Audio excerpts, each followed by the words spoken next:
யாருக்கு பிரச்சனைகள் முடிய போகிறதோ அவர்கள் தான் இன்னைக்கு இந்த முருகன் ஆராதனை வீடியோவை பார்ப்பீங்க அப்படின்னு நிச்சயம் கூறலாம். நீங்க நிறைய வீடியோக்களை பார்க்காமல் ஸ்கிப் செய்து இருப்பீர்கள். ஆனா இன்னைக்கு என் இந்த வீடியோவை நீங்கள் பார்க்க வேண்டும் என்பதை யோசிங்க. முருகன் மற்றும் பிரபஞ்சம் உங்களிடம் சொல்ல நினைப்பது என்ன? அதை பற்றி பார்ப்பதற்கு முன் மனதார ஓம் முருகா முருகனின் அருளால் தான் நடக்கிறது. எந்த காரியங்களும் கைகூடவில்லை என்றிருப்பவர்கள் இதை மட்டும் செய்யுங்கள் போதும். காலை எங்கு சென்றாலும் முருகனை நினைத்து நெற்றியில் திருநீர் வைத்துக் கொண்டு செல்லுங்கள். நீங்கள் நினைக்கலாம், திருநீர் வைத்தால் எல்லாம் மாறிவிடுமா என்று. இதற்கு ஒரு உண்மை கதை இருக்கிறது. அதை கேட்ட பின் உங்களுக்கு மெய் சிலிர்த்து விடும். ஒருவர் வேலை கிடைக்காமல் பல நாட்களாக இருந்தார்.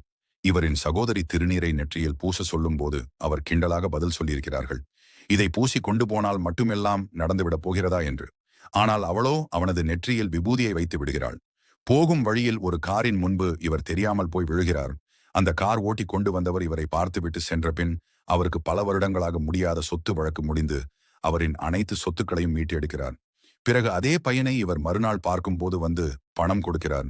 திருநீறு பூசிய உன் முகத்தை பார்த்து சென்று தான் எனக்கு இவை அனைத்தும் நடந்தது என்று. உடனே அவன் எனக்கு பணம் வேண்டாம், வேலைதான் வேண்டும் என்று கூறுகிறார். அவர் உடனே அவனுக்கு ஒரு வேலையை தருகிறார்.